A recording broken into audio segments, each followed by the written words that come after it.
Welcome back to Unleashed at Work and Home, the podcast dedicated to helping pet professionals manage their stress and find more joy in their day-to-day lives. I'm joined today by Rachel Finney, the CEO of Columbus Humane.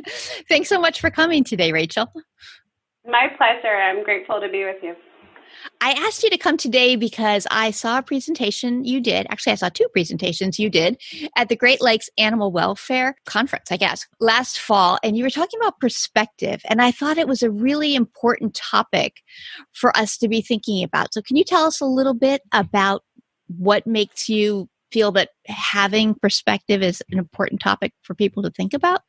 Well, our lives are complex, and we tend to recognize that when we think about ourselves. We tend to simplify the experiences of others, make it really kind of easy to understand what they're going through, but we're very complex. And I find that oftentimes working through really challenging circumstances, it's helpful to remember that there's more than one way to look at things, and that pretty much everything is complex, which means there's multiple angles from which we can view any challenge that we're experiencing.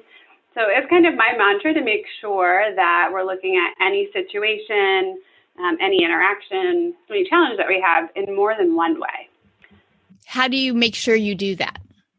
What I find often is that it's really easy for us to start with looking at any circumstance and the disadvantages that they hold for us. It's that negativity bias. Right. We're programmed to survive, and so we look at any threat against us and all the bad things that might kill us or take us down.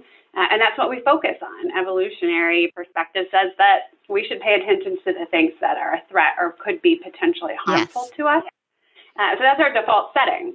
And what I found is that if we are experiencing some negativity in our life, something that's distracting, something that is a huge weight or a burden, that we can be really well served by looking at that circumstance from multiple angles and trying to extract all of the advantages that we can gain from an experience. Because anything that we go through, we grow through, period. There isn't any interaction that we have, even if it seems overwhelmingly bad, that doesn't leave us stronger, better, wiser, or more well-equipped to handle what comes next. I learned that when my husband had cancer about 10 years ago on two levels, that we came through it, our relationship came through it stronger and better at the end of his treatment. But I also really learned the idea of perspective, because he saw so many of the situations entirely differently than I did right there in the moment, where I thought, like, we are sharing this experience.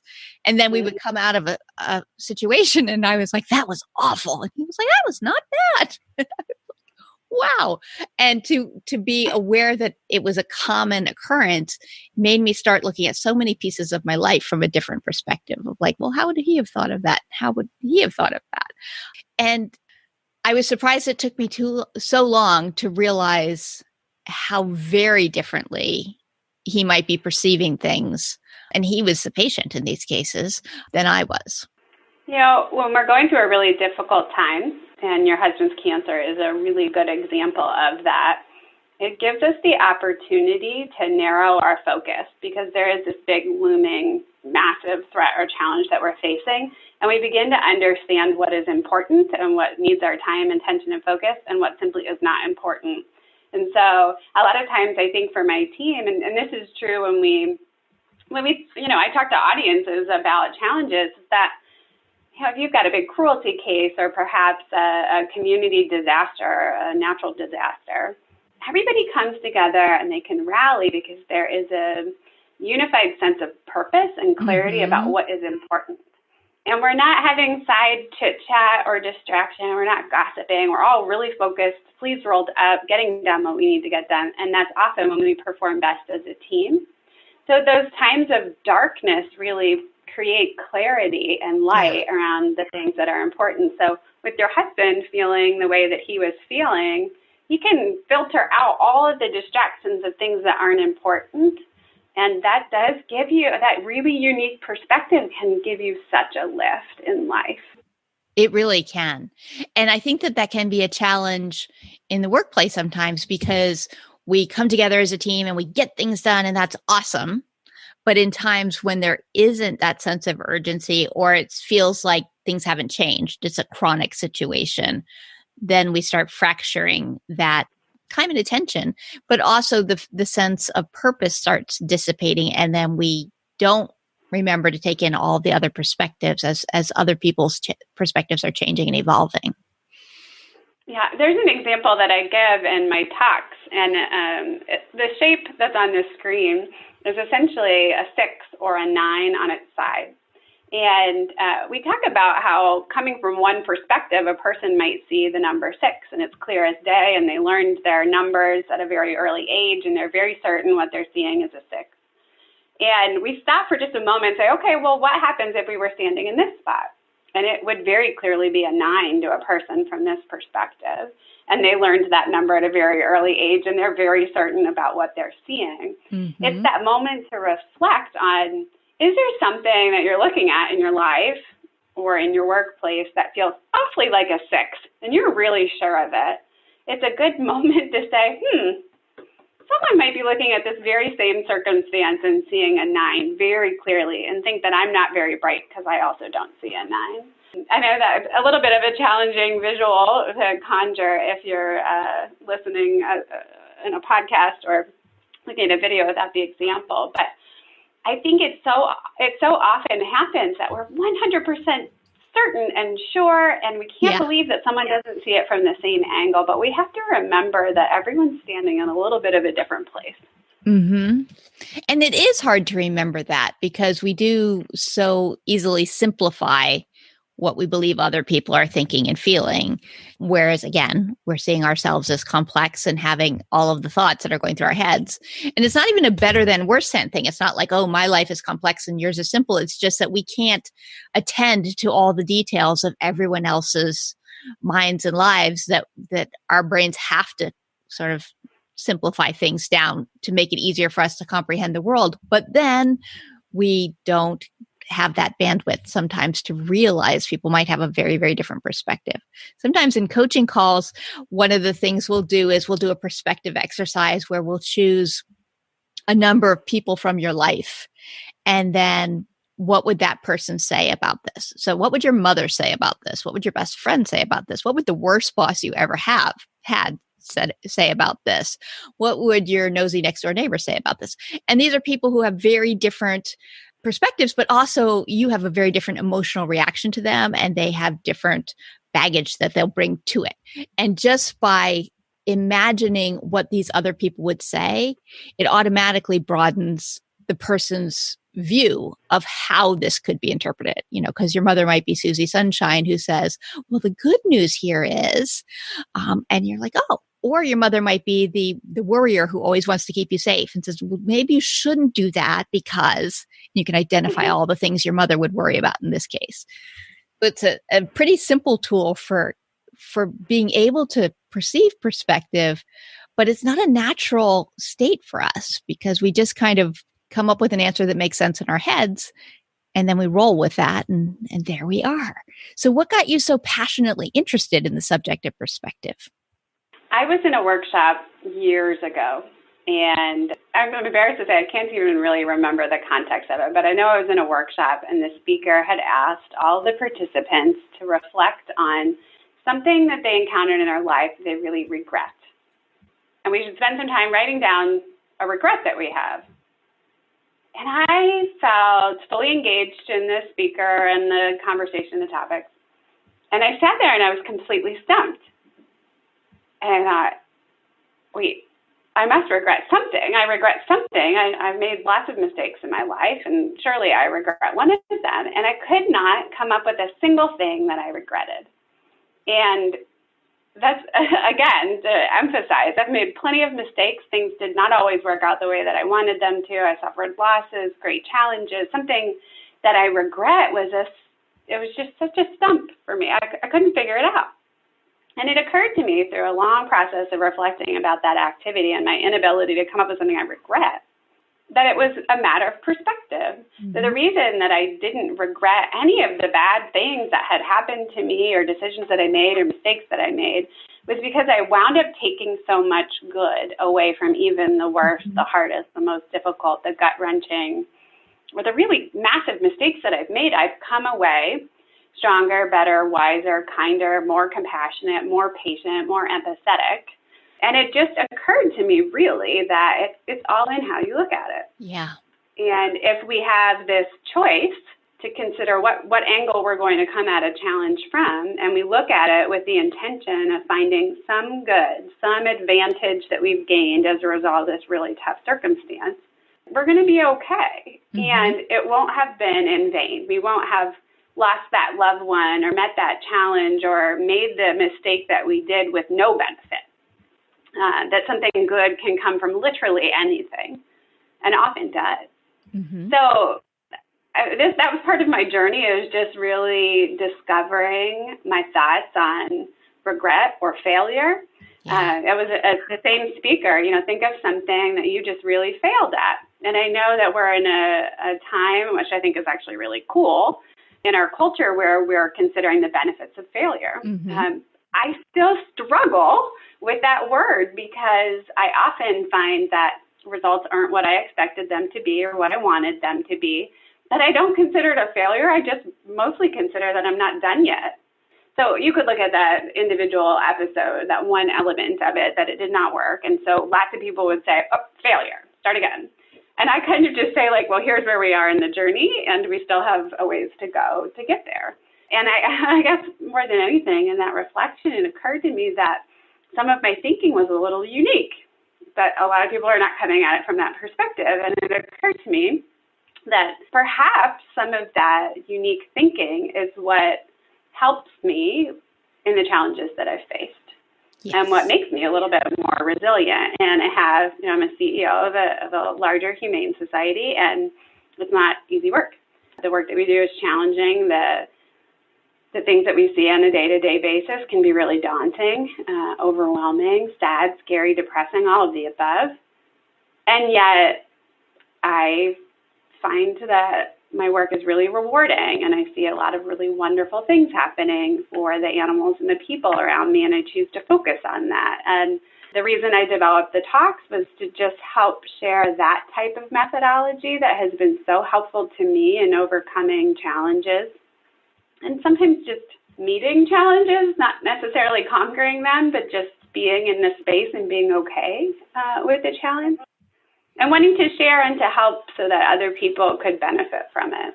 I think individual challenges that we face in our lives or in our work in being pet professionals, it could be completely overwhelming. Yes. And it can swallow us whole. Mm-hmm. Or it could be really rewarding, really meaningful. And while we acknowledge that it's challenging and difficult, we can still survive it. We have the right perspective. And I think that is the number one biggest factor in whatever successes I've had. And so I try to share that with as many people as I can. I think it's applicable regardless of the job that you do or the interpersonal relationship challenges that you have or the health or the relationship challenges that you have. It is the single biggest factor to getting through it and getting through it well. It really is, because it takes in the gratitude perspective, which does rewire your brain, but also the growth mindset of that there is something that can change in this situation. I can learn from it. I can benefit from it. I can, get skills that I can use in the future moving forward. There will be something here. So you're actively seeking it and looking for what that piece is. And sometimes when people hear about this, they dismiss it as sort of fanciful thinking or that toxic positivity, that just put a smile on. And that doesn't work. It's not just like saying, oh, everything's fine, it's all good. There's good stuff here. It's really acknowledging that there's something very difficult going on, but it's not the only thing. That within the difficult moment, there are things of value. So can you think of a time at Columbus Humane where it was very difficult, but there was something good that you were able to see even within that? Oh, I can think of so many examples of challenges. In 2016, we had a sprinkler pipe burst and flood our building and destroy about a third of it. And it was a really difficult time for us. And yet we were able to rebuild. We were able to talk to our community about the sincere needs that we had and how we could come out of it with a better hospital, which was an area that was destroyed by the flood. And it gave us an opportunity to rally as a team and work together and have a unified sort of purpose. And so there were so many good things that came out of a flood. But would I wish a flood on someone? I absolutely would not.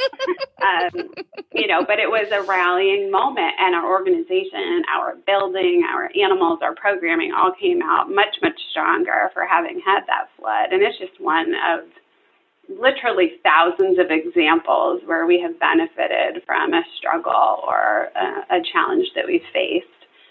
You mentioned before kind of Pollyanna sunshine. I can't remember the term that you used, but I like to think of the person that kind of blows sunshine and rainbows at you, and it feels inauthentic and it feels forced. And I don't think that's helpful at all, actually. Mm-hmm. I think that the best way I can relate it is light pollution. I think often we do really need darkness to see the stars. So if you want a great stargazing experience, if you really want to see those light points in your life, you sometimes need contrast. You need darkness to see the light. And for that reason, I don't think just saying to somebody, oh, it could have been worse, or just think, just look at the bright side. Now you're going to get a new sprinkler system. No, that doesn't feel great. I think we really have to acknowledge the challenges that we're facing. Call out the darkness for what it is. It's darkness, yes. But also recognize that you can see the stars as a result. And light pollution is not going to bring clarity. It doesn't make the situation better. It just covers it up. So I'm a big proponent of really recognizing what you're feeling, assigning a name to the emotion that you're feeling, going deep, feeling what you're feeling is accurate, it's valid, it's true. Don't stuff that down, but acknowledge that you can also take other feelings or experiences from that same time period. Mm-hmm. I'm feeling really sad that I lost a friend or a loved one to illness. And you don't want to have someone come and say, yeah, but they lived a great life. Well, but I'm still really sad. And trying to discount that sadness that I'm feeling is not going to remedy the situation.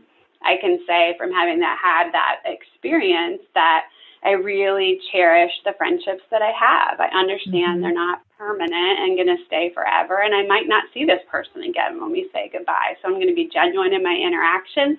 I'm going to really value that relationship that we have and the way that we talk with each other, the feelings that we share. I'm going to reflect on all the reasons I'm grateful for the people in my life, and those are all positive things that I've taken away from having lost a loved one. Yes. So it doesn't mean it's less sad that I lost a loved one. It's still horribly sad and still impacted by that every day.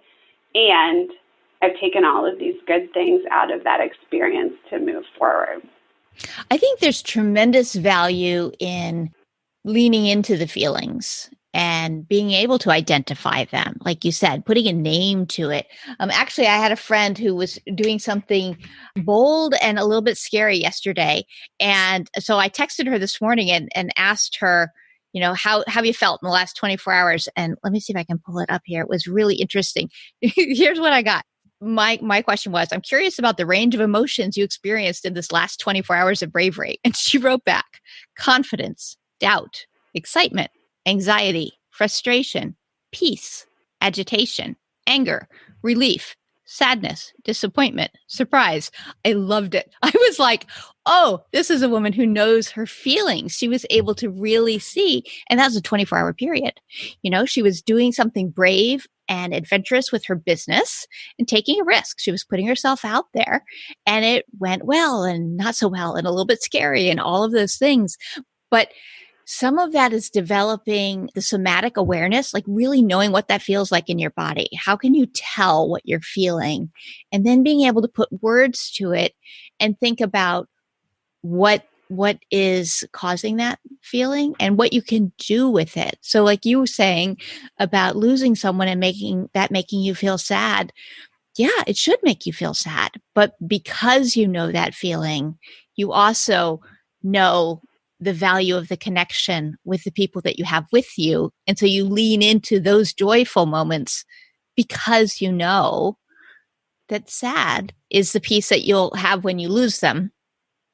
And it's totally more valuable to have the positive, warm interaction now while we can. Won't change the sad. The sad's going to be their way. But you could have sad and disappointed if you lost them and you hadn't shown up as yourself and connected with them deeply. And this way you don't get the disappointed. You just get the loss. You know, you're just like, I'm sad they're no longer with me, but they know they were loved and they know we connected and all of that. No regrets, sort of your thought there. Yeah, and I think one way that we can take something away from that experience is to say, and. It's not, I'm sad that I lost him, but I'm grateful that we had that relationship. Because they sort of negate one another, don't they? Yes. It's saying, I'm really sad that I lost him, and I'm really grateful that I had him, that I had the friendship that I did, or that, we had the relationship that we did. It's both. Right. It is both. And when we try to top one emotion with another emotion, to stuff one down and elevate another, it just doesn't work, and if we're trying to force ourselves to think in one way, we get the angst and the burden and the worry and the tension that comes from forcing ourselves into a bucket we just don't fit in. But if we can list, like your friend did in that exchange with you, all of the things we're feeling, you go, oh, yeah, there's more than one way to look at this. There's more than one experience that I'm, or emotion that I'm feeling. To me, it's about feeling whole. Mm-hmm. And in order to feel whole, you have to experience the full range of emotions. Right. You don't get to be all good or all bad emotion-wise. It's all good. It really is. And you need every bit of those experiences and emotions to make you whole. Yeah, I think that's really true. So what do you think are the challenges that prevent people from having a broader perspective on life? That's a great question. I feel like arriving to the first answer and sticking with it is probably a challenge to accepting other perspectives. If we don't really fully explore the full range of emotions we feel, it's awfully difficult to imagine that there's emotions outside of what you're feeling or what someone else is thinking about that or what it could look like from a different angle. I think we as a human species, we don't like any blanks whatsoever. We want to fill in the blanks with information quickly. We want to rush to judgment. And once we've got an answer, that part of us is satisfied and we're ready to move on to the next thing. But it takes some deeper exploration for our own selves and what we're feeling. But to imagine what someone else is feeling, goodness, that takes some curiosity, that takes some exploration to even consider what other angles might be. I also challenge people, if they're looking at something that's celebratory, something really happy that's happened, it's also worthwhile to stop and say, okay, what's the downside of this? Yes. I don't think it only has to be, gosh, this is a terrible situation. What are some advantages or good things that we can take out of it? But if you're really blinded by some wonderful thing that's happened, it's also worthwhile to pause and say, okay, what could the downsides or the challenges that arise as the result of this be? It's worthwhile to look at, 360 all the way around a situation to say, am I extracting all of the value, all of the information, all of the experiences that we can take from this, all the positives, all the negatives. Otherwise, we're missing half of the experience often. Yes, I agree. And it's a fascinating thought experiment to play with. And the more you do it, the more you're able to access it sort of in real time. When you're in the midst of a situation, being able to say, oh, here I am, I'm hooked by this first perspective that I came up with, and it feels like the one right and true way to look at this. And then you could say, so now I'm going to deliberately look at some other perspectives. But unless you take some time to play with it a little bit and be comfortable with that dance and saying, here's this amazing thing, what's so not so great about it? And here's this not so great thing, what's good about it? Learning to dabble, if you will, in the emotions and seeing all of these nuances has a real impact on how you perceive things, but it also is such a valuable skill skill because it really helps you in the moments when you struggle or feel stuck or just like, this isn't working and it's never, ever, ever going to work, which is what happens to us when we start getting into the downward spirals as we stop being able to think creatively because we get so narrowed in our focus. That having that skill set can be a really valuable way of being able to shift out of it. So is that something that you work specifically with your team on developing? Are there any strategies you use to make sure that you're not the only person who has this gift? I try to reinforce these messages with my team, both in times that are celebratory and times that are really challenging.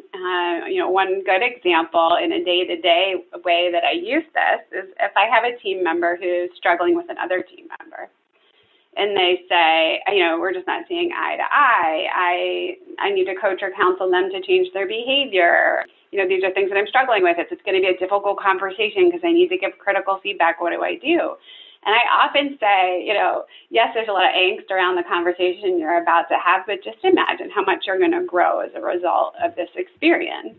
You're projecting that it's going to be all bad, it's going to be all hard or difficult to have this conversation, and yet having done it, you're going to be much better prepared for the next one. It's going to become easier. You're strengthening your skills, and imagine what good things we can take away from this difficult situation. And just getting people to pause and consider or making a quick list of how we could grow or become stronger, better, wiser, more compassionate, caring people, it kind of says, okay, I think I can do this, or it's not going to be all bad. There are going to be some good things that come from this. It kind of creates a little bit more strength in going into something that can be challenging. And then a lot of times, especially when we talk about having a difficult conversation, often in our head, it's far worse. And when we do it, it's like, oh, it wasn't actually that bad. And I learned these things. And I had no idea she felt that way. And now we have a plan where we can move forward. And then they're going to be so much more likely to be willing to have that conversation or give that feedback moving,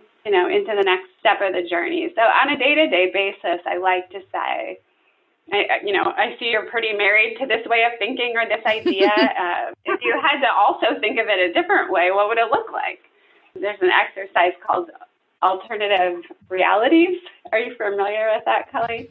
I think I am, but clue me in and I'll catch up as we go along. So imagine any kind of circumstance that you're pretty certain of. A difficult relationship with, say, a coworker or a peer. And you're really very certain that this person's out to get you, or they are not cooperative and they're just being difficult, and whatever that circumstance is, but you're having a tough time. Taking a moment to reflect on what it would look like if it were different, if the reality was very different, that person was actually very supportive of you, that they were trying to help you be successful. What would that person's actions look like? What were the kind of words that they would say if they really felt this way? And then going through an exercise for the next period of time, whether that's the next day, the next week, and writing down every single piece of evidence of the alternate reality. Mm-hmm. So in other words, if I've created the alternate reality that we work really well together, that we support one another, in the next day or week, I write down every single bit of evidence that the opposite is true, that they are very supportive. Right. There's usually actually a pretty extensive list that would support this alternate reality. And then you can think, gosh, maybe I was looking for evidence to support that she's difficult to work with and not supportive and really, really difficult. When in fact, when I'm looking for evidence of the opposite, I also find that. Mm-hmm. Which is a really valuable thing because, again, with the negativity bias and our ability to ascribe meaning that may or may not be accurate, but just what we do, we make up stories to go with what we've seen. We are far more likely to make up a story that says this person isn't on my team or isn't trying to help me. And when we have to stop and write that out, I have had that tool. I've heard about that tool, but I haven't heard it with the specific perspective of actually writing down the future pieces of evidence that support it. And I like that idea because it does force you to see, first off, the work that they are doing, I don't think there are very many people in the world, I certainly haven't met any, who wake up in the morning and say, I'm going to go be disruptive and awful all day at work to everyone. Instead, they're responding to what they're perceiving is going on and trying to support the mission as they see it. And sometimes we don't always see it the same. There is that. Or we get our silos between departments, this department doesn't understand this part is important to us. But it's never that my ultimate goal is to just make life hard for everyone. And sometimes we talk about colleagues as if that's how they're waking up and showing up, like it just can't get her to be, appropriate or whatever we want. Right. Yeah. She's trying to be difficult. She's trying to be disruptive. She wants to sabotage our plans. Every time we are actively looking to support our argument or our position or our perspective, that's what we see. That's what we find. It's abundant everywhere of just proof that they're terrible people. But if we really, choose to put on a different hat, a different set of glasses, to see it from a different direction, and actively make a list of all the things that support this very different view, we can almost always find examples of it. And I think that particular activity has been so helpful to me because it's a reminder that there is a path to thinking differently. And if I have a choice about how I'm feeling about the circumstance, why would I not choose to see the good things too? Right. Right. And it gives you a way of doing it. So it's a helpful tool for that because it gives you the framework as opposed to someone just saying, well, look for the good side, find something that there's a specificity to this. What do you think that she would do if she was being supportive of you? What do you think she would say if she was being supportive of you? Now go look for evidence that even a little bit fits within that category. There's such lovely specificity to that it gives someone a job. It gives your brain something to be looking for and focusing on and starting to notice and track. And we are very much affected by what our brains are looking for. And our brains are wired to look for the bad. So turning it around this way is a really helpful tool. I like that one. Yeah, it's like a little light goes off every time we see something that supports, our expectations of a person or how they'll behave. Oh, yep, she did again. See, proof. Oh, yep, look right there. More of it. So if we're looking for something better, we're probably going to see that too. There's a Abraham Lincoln quote that we can complain because rose bushes have thorns, or we can rejoice because thorn bushes have roses. It is the exact same thing. Yes. And it's a choice about which way we want to look at that. Mm-hmm. You can see it both ways. So make a choice about the way that you're going to look at it. Not because you shouldn't think negative thoughts or see a disadvantage. There's a real evolutionary positive to thinking negatively. You should still see it. And you should also see the other side. Right. So having a strategy for how you're going to deal with the thorns while still appreciating the roses doesn't hurt either side. Whereas if you're just complaining that rose bushes have thorns, that doesn't help. So yeah, going in with a game plan. That's the way to do it. So this has been so fun talking to you about this. If people wanted to learn more about you and your work, how could they do that? You can visit our website, columbushumane.org. We'd love to interact with professionals around the country. So you can send us an email, connect with us. We'd love to talk with you. Awesome. Thank you so much, Rachel. I'm really glad you came on Unleashed today. Thanks for having me. Are you a member of the Circle of Resilient and Thriving Pet Professionals? I hope you are. It's our Facebook group where you can find support, encouragement, and connection. If you're not a member, come on over and join us. We're waiting for you.